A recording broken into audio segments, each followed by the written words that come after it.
This summer, we are interviewing experts who have different perspectives on kratom.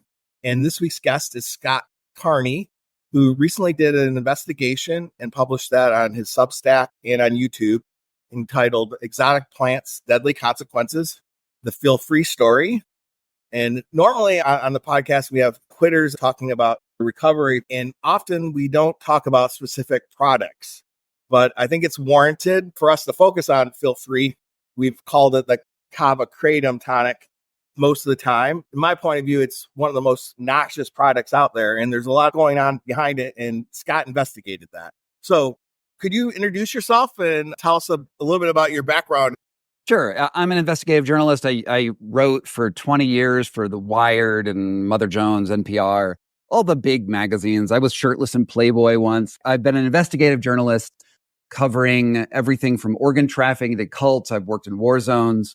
And lately, I've been really digging into wellness grifters, the various people in the wellness industry who are bad actors of various kinds. And I started working on this story probably about 4 weeks ago. And I just put out this other video about AG1, which is this green nutrient slurry powder that all the podcasts advertise. And I tracked down the criminal past of the founder. And then it was a sensational video. People liked it, YouTube fair. And then a lot of people from the Quitting Kratom community on Reddit, the Quitting Feel Free community on Reddit, got in touch with me and said, look, I love your journalism. You really have to look into this product called Feel Free.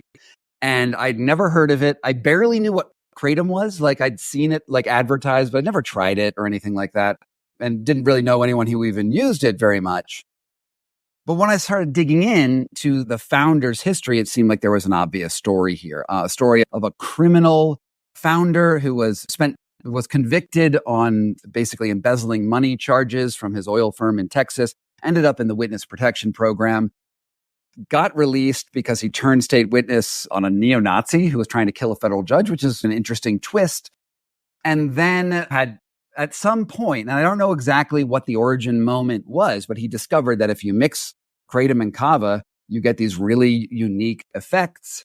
And then there was just this enormous community of people who said that Feel Free, that particular mixture, was extra addictive. It was driving people down these paths. If anyone who's listened to your podcast, and I've listened to actually quite a few episodes, even when I was doing my research, people who have basically the DTs, like infinite restless leg syndrome, horrible withdrawals, feelings of hopelessness. And I figured this was a story worth getting out. And I think the reason it's so important is because in the mainstream, kratom is already a small niche product, right? It's out there, it's growing, but it's only $1 billion industry in America, which is still tiny compared to everything else that's out there. And I think that people just don't understand what the dangers are. We all know what a crackhead is. We all know what a heroin junkie is. We all know what a terminal alcoholic looks like. But who has ever heard of a be-free-alcoholic? It's not, that idea is not out there. And so what was very useful to do was not only talk about the chemical properties that are in this bottle, but also look at how the founder's actions reinforce he's a convicted criminal. He's hung out with hardened criminals, and he threatened me repeatedly over the course of this. I've dealt with a lot of criminals in my life. I've been followed around by hitmen. I get this personality type, and he fits it really well. And he sent me dozens of emails. He just wouldn't stop calling me, wouldn't stop texting me, wouldn't stop sending me stuff. So I just had this just trove of information from him.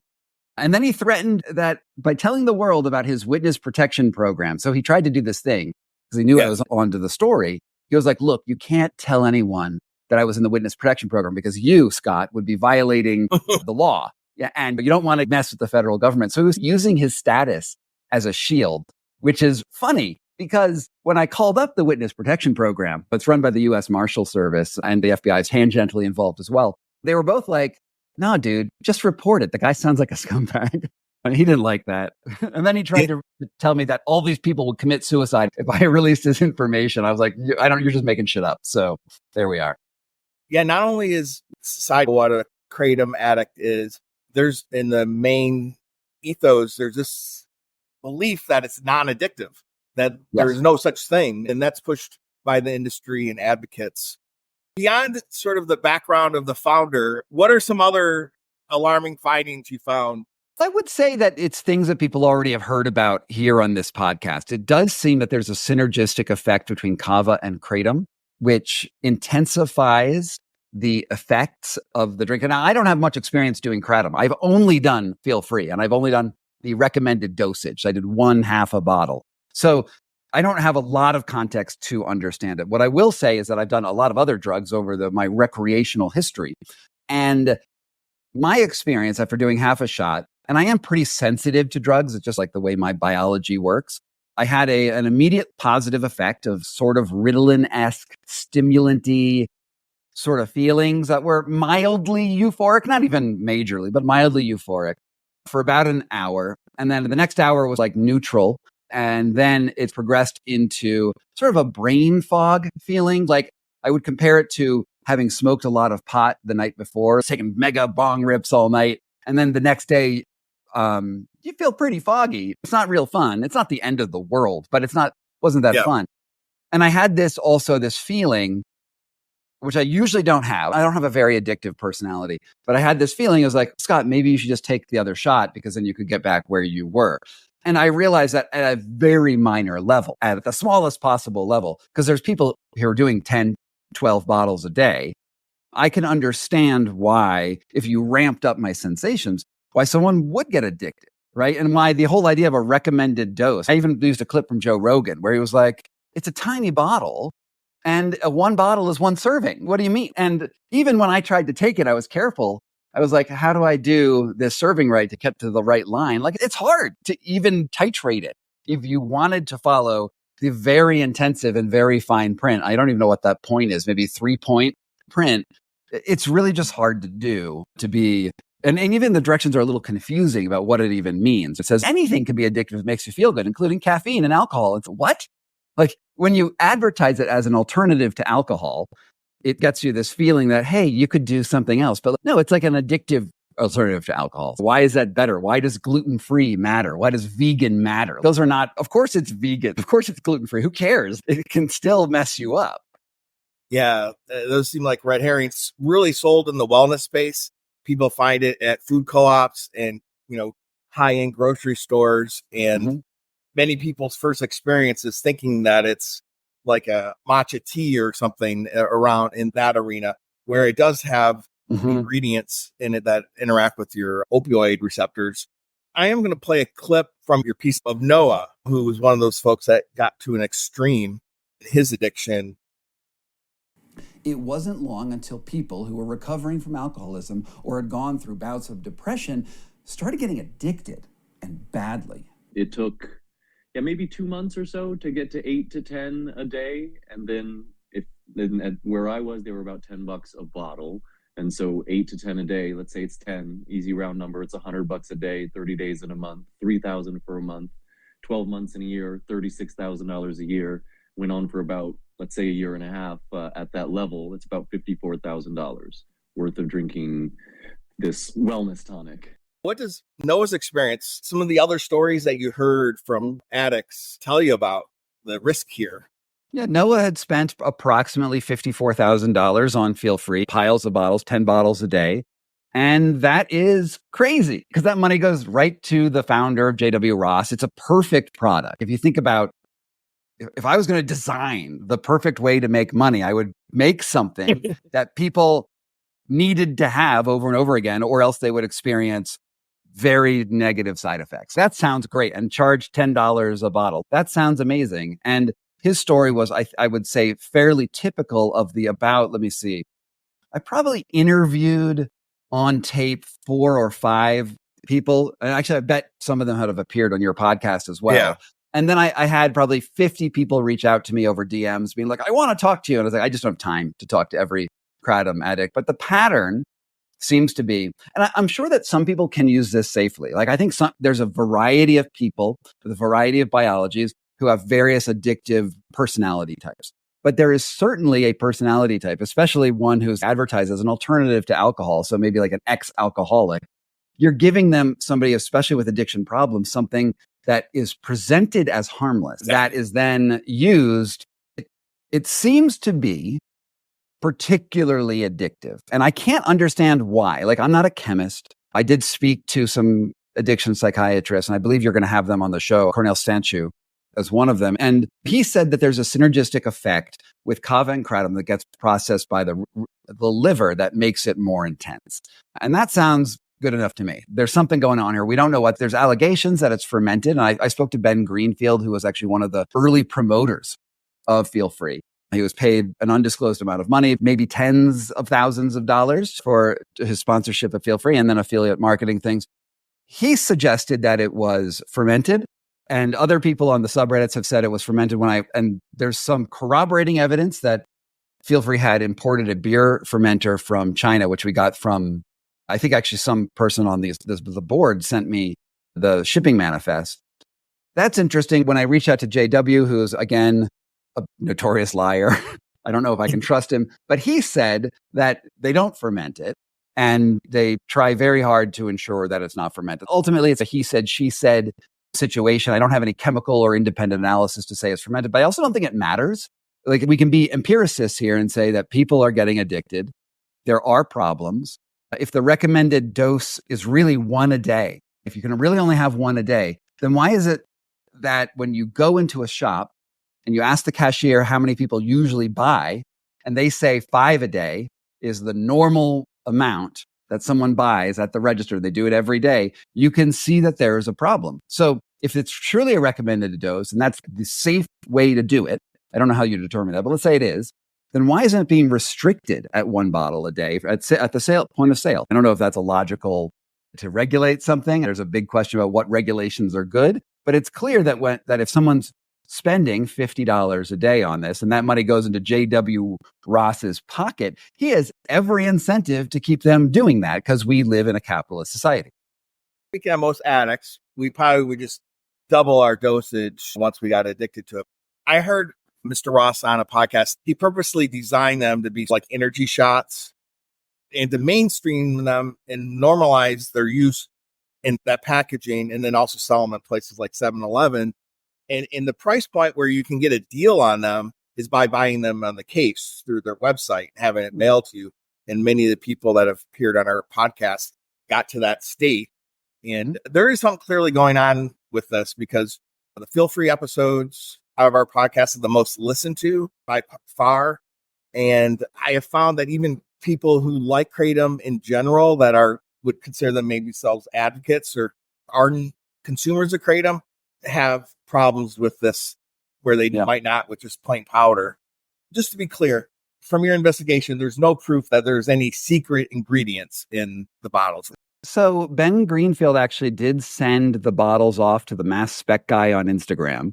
And then again, this is just me quoting Ben on this. And he said that there was nothing really in it that wasn't advertised on the bottle. Indeed, there does seem to be, it's not even the most concentrated kratom product on the market. Like, there are, exactly. I have an infographic in my video showing that there's stuff out there that has 8 times as much concentrated kratom in it.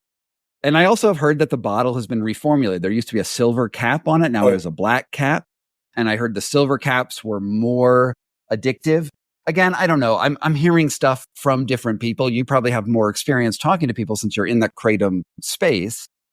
But it's funny because if you just make this more dilute, and it actually does have that addictive effect, all you're doing is giving him more money if people buy more bottles. Because if it is a synergistic effect or something special about this mixture, and it's not just the kratom, it's the kava kratom or fermentation or whatever else is going on here, then all you're doing is increasing the dosage that people need to take in order to get the effects that they're looking for. Maybe you're targeting wealthier Feel Free addicts. I don't know. I don't know really where this is going, but I will say that it does seem that it's not just marketed towards like the stereotypical heroin junkie grifter on the side of the railroad tracks, right? It's not targeted at, it's targeted at the people in the wellness market who generally have more money, because if you're spending money on wellness, you have more money. And it's these people who are getting hooked.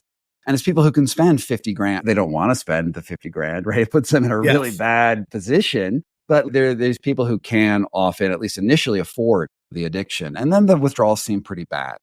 And I agree with you. And ultimately, it doesn't really matter. There's enough proof that something's going on with it. It is a parlor game, and everybody has their own pet theories. I'm leaning towards there is some synergy between the kava and the kratom, and that somehow they got the recipe so that's like a pre-metabite.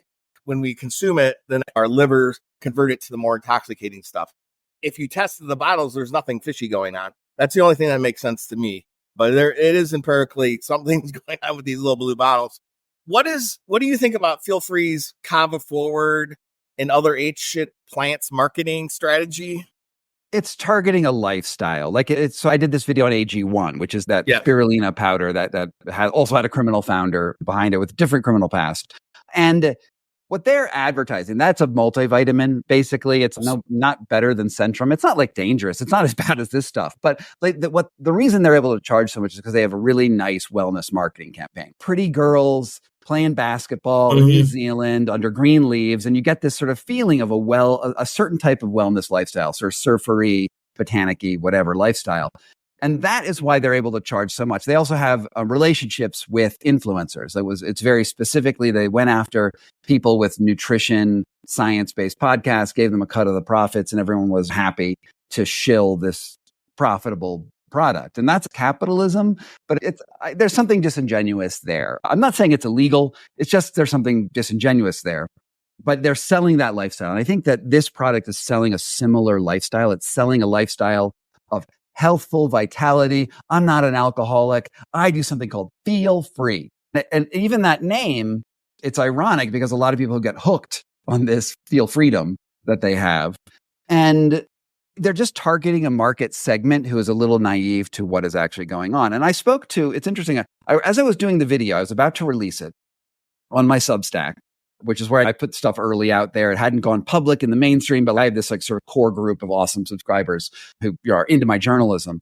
And I was about to put this video out and I spoke to these people at a party, and there's a good looking, maybe 45, 50-year-old couple, healthy, lifestyle-y. Maybe they're on the Burning Man circuit, that genre of person.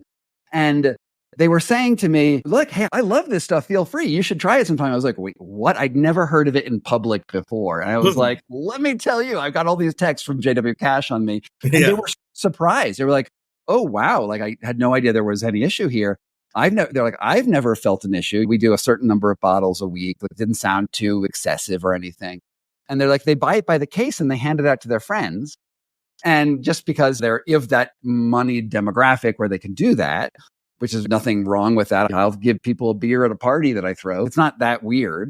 But then they said that some of their friends came back and were like, oh man, that stuff is really bad. Like it's so addictive. So I think that there's like a variability in the way people personally experience the product.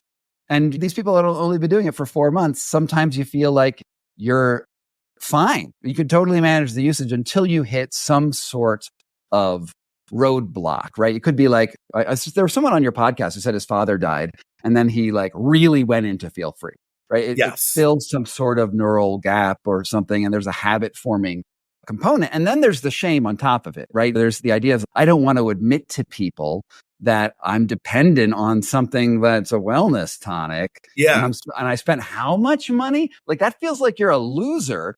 And versus like you're being taken advantage of. And I think that they benefit, the company benefits from that dynamic.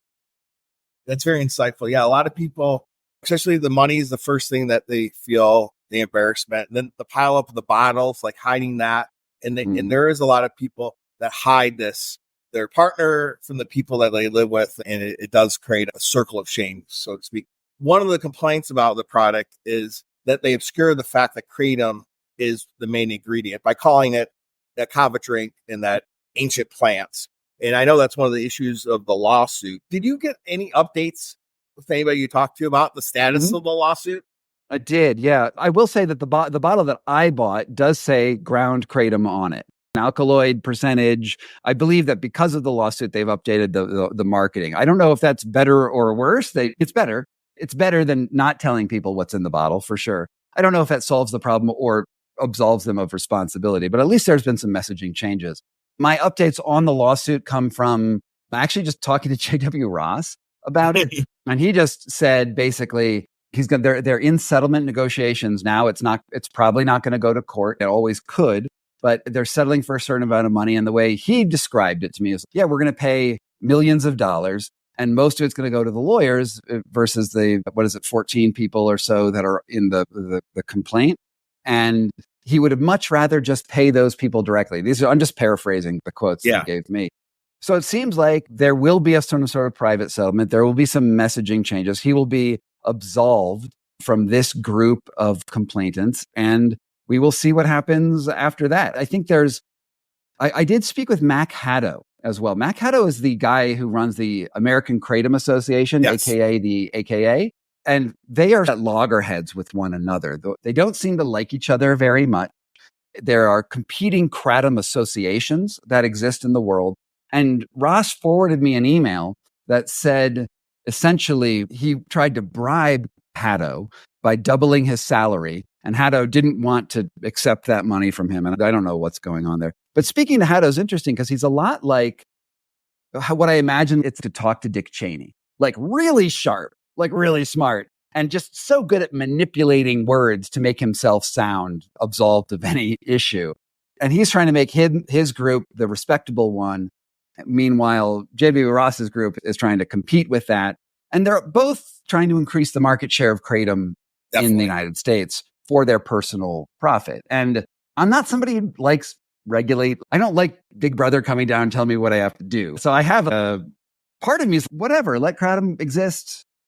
Just let's inform people about how it works. But the people who are designing that information campaign are the people who collect the most profits. It's not like an independent part of this. And Ross also told me that he'd hire me to be an independent judge on this, one of his kratom boards. And it was like a subtle sense that, Scott, you could make some money if you made it sound better. Yeah. And maybe I'm stupid for not taking that because he's got a lot of money.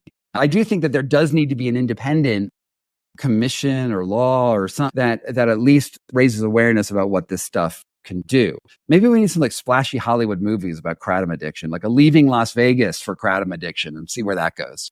I know there's a couple of documentaries in the works. The industry itself and their lobbying associations has a conflict of interest, and they want the least amount of regulation, which I can understand. They want the image of the product to be well regarded, doesn't want to be associated with addiction. And there isn't a counter force to that. And the default of government is to ban things. We're not really about policy here at the podcast. We're helping people with addiction. But most of us are against banning because we would be going to jail for possession. And many of us relapse. And one of us is on a relapse. We don't want to have somebody to have to spend the night in jail because of. So there is not a moderate, reasonable counterweight to the industry. Because I'm a little bit like you. I don't believe in big government. I followed Jerry Garcia around in the 90s when he was alive. So it's, if you have them smoke, my belief is the kratom situation is an overcorrection for the being too strict about marijuana and throwing people in jail around that. As a society, it's a good thing. We're hearing that we shouldn't lock people up for drugs. It's not efficient. It's inhumane. But the byproduct of that is capitalism, and the for-profit industry will take advantage of that. It's interesting. There could be a way there could be a way forward. And the way you're describing this just sparks an idea. I live in Denver, Colorado, and we just legalized mushrooms, so psilocybin mushrooms. And there's a big debate here over whether they want to allow businesses to come in to directly be able to market to consumers how mushrooms get distributed. And there's this other current, which I think is actually the winning current right now, which is that no, mushrooms should still be illegal to sell, but you can gift them to people. So you create a different type of economy around them. And there's like a ceremonial side of this. And it's like trying to reframe how mushrooms work. And it does seem that is the direction where at least psilocybin mushrooms will be regulated in Denver proper. It's already legal to have mushrooms. And honestly, I have so many friends who are growing pounds of mushrooms because it's actually really easy to grow mushrooms. Yeah. And their closets are full of mushrooms. And they're like, yeah, but I don't know what to do with it. I have a lot of mushrooms. And that creates interesting dynamics. And certainly there will be criminal elements to that because people will be tempted to sell them. And then there's going to be this black market for mushrooms. But I do think that most people who come into Denver looking for them and they end up in that gift economy. We have 2 or 3 legal mushroom social clubs, I guess you call it. I think that there's a way possibly that these people, and there's a lot smarter people there than me, or at least more in depth, in their fingers really deep in this, that they're trying to create a different model. And I don't know if that works for Kratom, because I don't think you can grow it in Denver at least super easily. But maybe we don't have to let the capitalists be the ones who decide how to market this, because they don't have your best interest in mind. The tobacco companies don't have your best interest. The oil companies don't have your best interest in mind. Exactly. Why do we expect Jerry Cash, J.W. Ross, that's Jerry Cash is his real name. Why do we expect him to have your best interest in mind when you're paying him? That's a ridiculous idea. Self-regulation in this industry is failing, or will fail if it gets more with the KCPAs. That is the kind of the industry-backed regulation. To circle back to something earlier, it is true that the silver-capped bottles, where I have personal experience with it, that's when I was using Kratom, and that's what I first used. And I was around when they actually switched formulas, and it was definitely, the new formula is way less potent. And the marketing of the prominence of the Kratom contents has changed. The labeling is more prominent. It was more squint more before, but they still push it as a kava drink, which is instead of just calling it a Kratom drink. Any other interesting things that you want? We've talked a lot about our dub, Mr. Cash. Is there anything else that we haven't addressed? While I was reporting this, J.W. Ross, Jerry Cash, sent me lots of messages saying that basically I should report on the worst actors in the Kratom industry. And I'm sure there's worse actors out there. It's a big industry. And one of the things that he said was that if he feels that he is no longer serving the greater good, that he will take Feel Free off the market or take steps to change it. And while I do not actually believe him, I do not actually believe that he meant that in any way. He probably set up a test to be like, he knows that he's always doing good no matter what comes back to him. But what if we took him at face value? And what if we said, okay, Jerry Ross, we do have a problem with Kratom. And what if the community organized, and they're already organizing, right? You have that Quitting Feel Free subreddit and you have these other things. But what if they actually sent a letter campaign to the Botanic Tonics email address, right? It's easily available on their website, and maybe a public website saying, here's our issues, however you want to do it. And say, and actually tried to work with them, because right now we can talk about other ways to organize the industry as a great ideal utopia world. But right now we don't live in that world. We live in the United States of America, where capitalism wins. So what if the community took him up on that offer and said, hey, I have an idea for you. And they came up with their own ideas and sent them out. They don't need to be my ideas. They should be your ideas. And you go out there and you say, look, here's what I think would make this better. And maybe, can't say this for sure, but maybe there would be a coalition on a certain way in which to deal with this. And he's already made millions and millions of dollars. Yes. And maybe he'd be willing to work with people. It is a possibility to do that. And maybe they also reach out to Mac Haddo, the lobbyist at the AKA. And maybe the community has to organize to start being a public voice to change something here. Otherwise, you're just going to do more of this. You're just going to buy more bottles, and it won't be you. Maybe you or you've quit Kratom, right? But maybe the next person who comes by and gets on it, they won't quit Kratom, and then you won't have a voice in that architecture. Because it's not like I'm an investigative journalist. I come in, I'll do my report, and I'll do a follow-up in a few months or in a year or something like that. But still, it needs to. The community is already coalesced. And if they came together, they were more organized, and they were more articulate on what their policy objectives would be. Maybe that voice could have influence on how the current industry works. Otherwise, it's going to be the government regulation, which is going to criminalize it, or it's going to be J.W. Ross and the capitalists being like, how can I get more money out of you suckers? Yeah. Most of our energy right now in the quitting community is helping ourselves stay off of it and helping newcomers. Sure.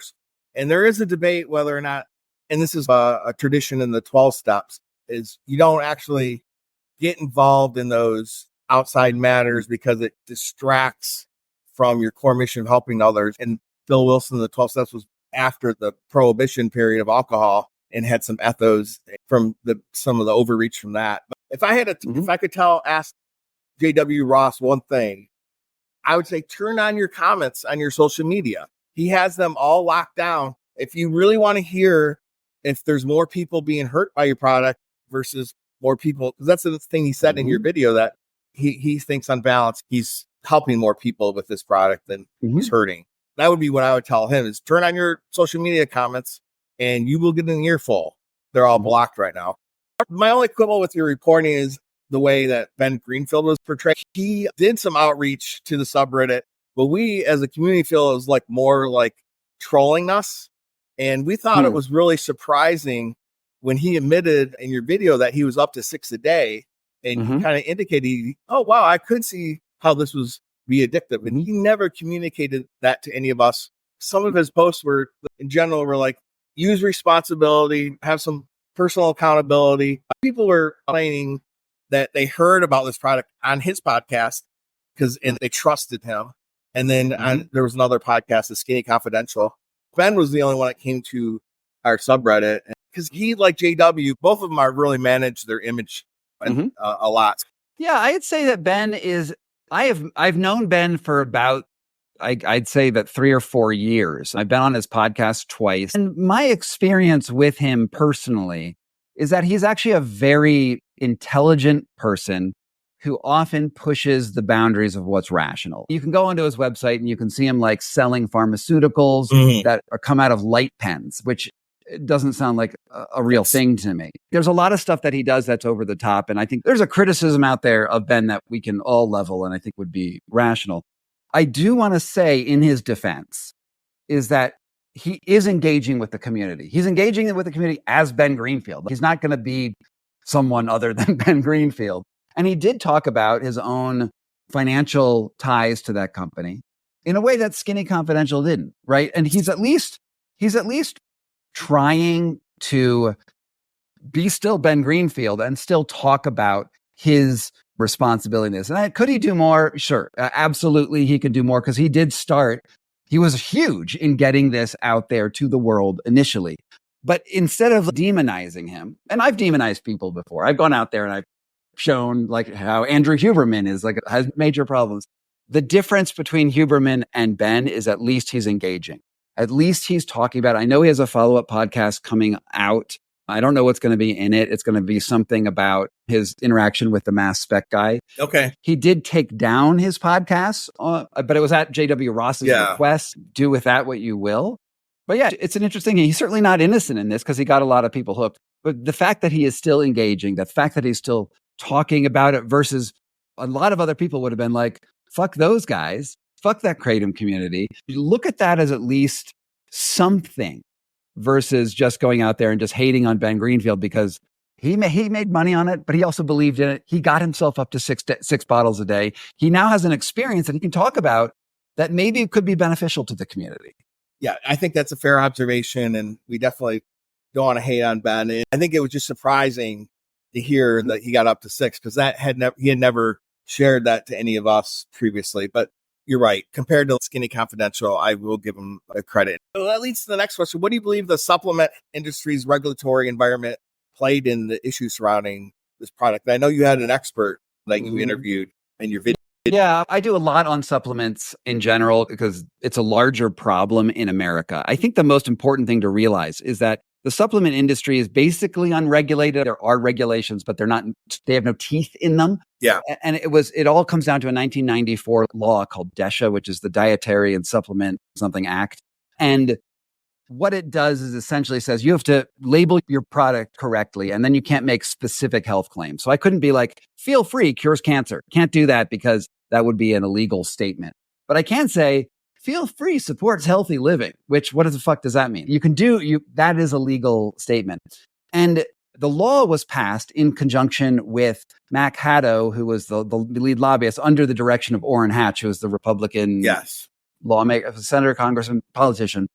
And it was very consumer friendly from the idea that you were going to be able to, as the consumer, make the rational decision based on the information, because we all read the fine print before we buy stuff. And while the product can't make claims, you as the consumer can come to understand that things might be real or not real with it. You would be like, I took this and it cured my cancer. I can then say that as an anecdote, but the company can't say that. It leads to this weird thing where pharmaceuticals are properly regulated. Like, it takes $1 billion to get a pharmaceutical through. a trial. There's probably too much testing. And there's problems with drug trials. We don't need to get into them. But there is regulation and there are people there trying to vet claims. Supplement industry is like, hey, I can start up a supplement industry for $28,000. That's what it costs. And then I can syndicate that supplement bottle everywhere and make a 300% profit in no time. That's a very different regulatory environment. And so kratom is currently, the FDA doesn't think kratom is a supplement because the word supplement usually implies that you have a nutritional requirement. Mm-hmm. I need a certain amount of iron in my diet, but kratom, I did never had. I'm like a European white guy. There's no kratom in Europe. And so there's no RDA of that. So to call it a supplement is what are you supplementing? So that was basically what the FDA said. In addition, it's also psychoactive. So we have this drug component to it. And we can all admit that there is a psychoactive component to kratom. So it seems to be that it should be regulated under a different paradigm. But the lobbyist who is paid by the kratom industry is Mac Haddo. Mac Haddo is, again, it's a $1.5 billion industry. He's paid a lot. He is very skilled. It's like talking to Cheney. Have you ever seen that movie, Thank You for Smoking? It's that guy with less hair. And he is really good, really politically connected, and he's going to make a ton of money for that industry. And I have very little faith that this will see real FDA regulation. He's spreading all these lies. So let's call it an unsubstantiated rumor, where he says things like there was this deadly dose. Yes, in Tampa Bay Times. And when I had him and I had this hour-long interview with him, and some of the stuff he says I actually agree with, but let's just talk about, he's spinning everything to be as egregious as possible. He said that the Tampa Bay Times piece was supported by a trial. And they paid and they paid like $100,000 to get the investigative journalism put out there.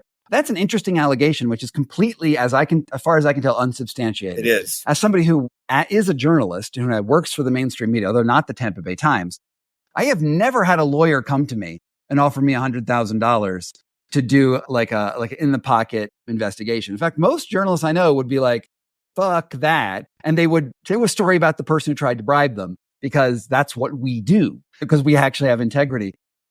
The allegations and the spreading of that rumor would constitute libel. Actually, it would actually constitute libel. And it should the Tampa Bay Times.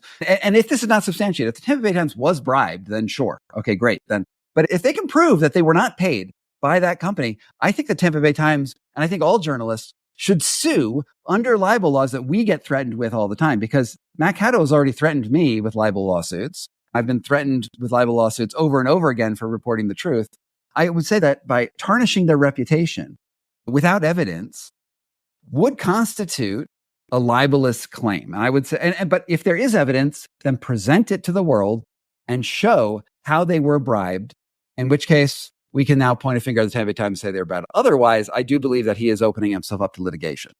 Yeah, the Tampa Bay Times published that denying that, and they revealed they got some grants from some liberal philanthropy to fund the investigation. The source of that rumor is a trial attorney in Georgia. His first name's Matt. And he actually just posts stuff I talked to him. He posts stuff on social media just to troll the advocates and to troll Mac because they glom on to anything. It's ridiculous. He once posted in a private forum that he was funding kratom opposition groups for $100,000. Or no, it was $1 million as a trick. And he did that just to aggravate them. So it is, in some circles in the kratom world, they think that there's this organization funded for $1 million based on this one post, because they'll believe anything. If you want to get in touch with me and give me $1 million, I do have a premium sponsorship level at my Substack, which I will now increase to $1 million. They're welcome to support journalism in the public interest. I will take that money happily and continue reporting on the truth. Yeah. There's some people that think this podcast is funded through some kind of opposition group, and it's just purely volunteer people that had a bad experience with kratom. The FDA is not perfect, but the AKA Mac, same badmouth thing and years-long smear campaign. I think that the FDA is doing something, and I think they're working on something. I don't think they've released it. Okay. But from the information that I have gathered, it does appear that there is some FDA investigation going on. But they have to be very careful because they're going up against a big lobbying group, and they have to anticipate which presidential administration is going to be in charge next, because I would believe that there will be a difference in policy, whether it's the Trump or Biden administration. And I don't actually know which one will be better in terms of this particular issue, but I think that they're trying to make calculations based on that. It was during the Trump administration that did the first ban, that scheduling of kratom. And on the right, there's a tough on drugs thing that some of those politics form. But you're right, it could go either way. And the FDA is funding something called a human abuse study, a HAP study. So that is happening. What has been the reactions to your report? I saw some comments, yellow journalism, fake news from the people that love this kratom. They just don't believe anything that's negative. Have the parties you reported on responded, and what has been the reaction? I think that the people within the feel-free addiction community who've experienced hardship from it have been very supportive of it. I think people like the idea that that an independent journalist, I'm willing to go, I just report what I find. I could have, if I was convinced by J.W. Ross's good intentions, I would have reported that. Like, it would have been that I'm independent. I think that people in the community like the fact that there is a voice out there who is external to the community, who realizes that this is an issue to talk about. So that's there. And I've honestly, I've been overwhelmed by the positivity within that. I've also had messages from people in New Zealand where on the harvesting side, who are like, they have huge issues with the J.W. Ross, which are completely separate from the quitting kratom community. One of the people there told me that that kratom, and in particular the feel free in general, is giving a bad reputation to kava. Yes, and definitely. Kava producers are very upset by that, and I find that fascinating. Like, it's like politics within politics. And I've tried kava once or twice, and it is more mild on its own in my experience. For sure, I could do more, and maybe I'll do a kava story at some point. But it seems like kava's a little easier. There's a synergistic problem, though, that's obviously here, because if he's selling a kava drink and giving you a kratom kava concoction, there's something that is information that's not being transferred to the ordinary person. So that's part of it. And there are, of course, people in the very pro-kratom community who are saying that this saved their lives, and that people call me names all the time, whatever. But that's not an issue. I think what their larger point is, and I think it is relevant, is that some people do find that kratom is useful for getting them off of other drugs like Suboxone, right? The opiate replacement. And I think people are using it in that way now, but they're using it in an unsupervised way, right? The idea is, hey, if I switch to this drug, maybe it'll be easier. And I think there's a varying level of results. I think the people who've done that successfully are like, this is great. Look, I did it myself by switching over. And the funny thing is, I'm not really talking about kratom. I'm talking about feel free in particular. And they think that talking about this feel free gives kratom itself a bad name. And my opinion on that is, I think there's a lot of heterogeneity. I think there's a lot of variety in people's responses. And you shouldn't just discount someone else's negative response because you had a positive response. If I went to a casino and I won $1 million and I was like, hey, casinos are the best. Look how rich I am. And so gambling isn't an issue. And then you discount somebody who lost their life savings and their wife and that whole story. That seems disingenuous. If we're going to look at this, we have to look at it in totality. And I don't think kratom is evil. I think it's a plant. Yes. And there might be uses for it. I also don't think feel free is evil on its own, but there's some problems with it. And people don't watch the whole video to the end. They might get an impression that I said something I didn't. And that happens all the time. Have you ever listener, have you ever posted a comment on the internet without reading the entire article? Yeah, I have. And so I think there's some of that going on too. There is some harm reduction benefit. I personally know people that got off harder stuff, and to them was a godsend. Some of those then went on and it ended up being a transfer addiction, and then they end up being addicted to kratom or a similar product. And then there's other people that either walked away from kratom, and there are people that are daily users that for their metabolism or their discipline, or they just decided that it's a habit that they can live with. They consume it every day. I know you already hinted this. I know in your video you took a free fill. Have you been tempted to try it again since your video? No, not really. I actually dumped out the other half. I did a live show performance on in Denver around the launch, and I wanted to use my bottle as a prop. And I just dumped it out. And I'm not, it was fine, whatever. Like, I can see why it's addictive. I've heard the stories, like, whatever. I like marijuana. Yeah. I live in Denver. I do pot sometimes when I exercise, and I feel like I don't need other addictions. Yeah. So no, I haven't been tempted. I think you wouldn't qualify to be one of us who've been addicted to Kratom. The only time we've ever poured it out was like when we were swearing it off. Like after we had a violent physical reaction, threw up, then we might dispose of some of our leftover product.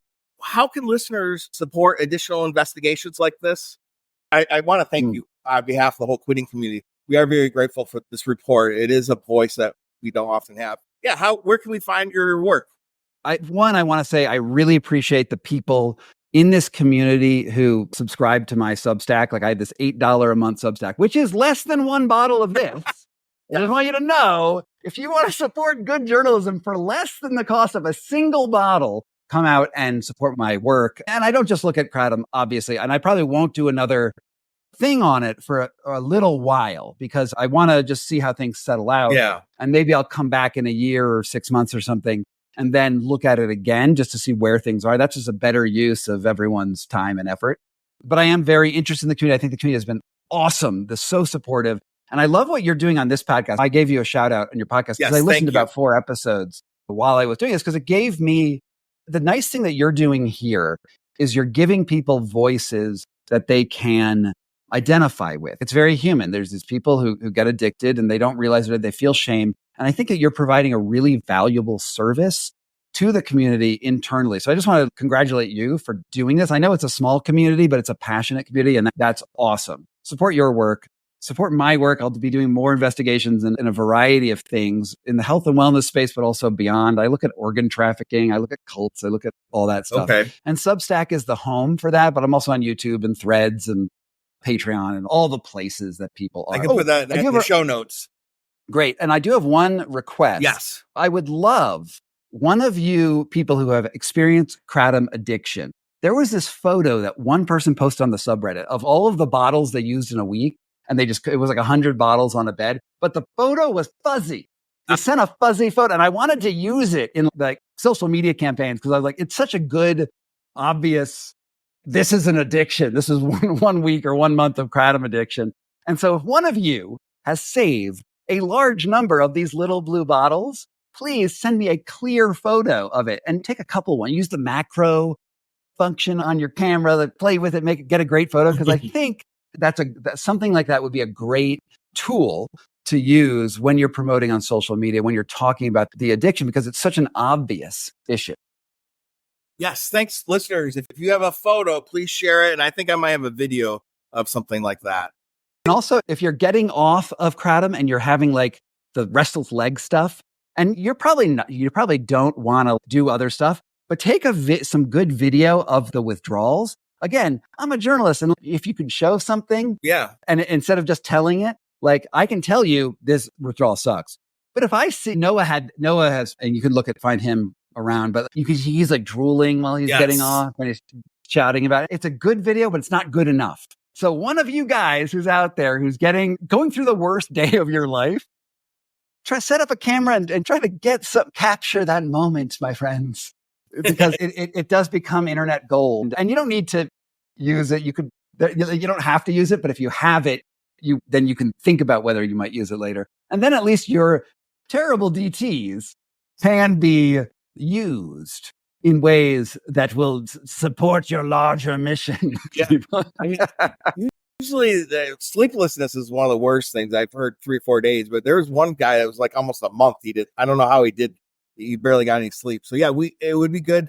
It's your worst hour, but if you can document pictures and a video is very more powerful than words. So once again, Scott, thank you so much. Yeah. Thanks for having me. This was a blast, and keep up the good work.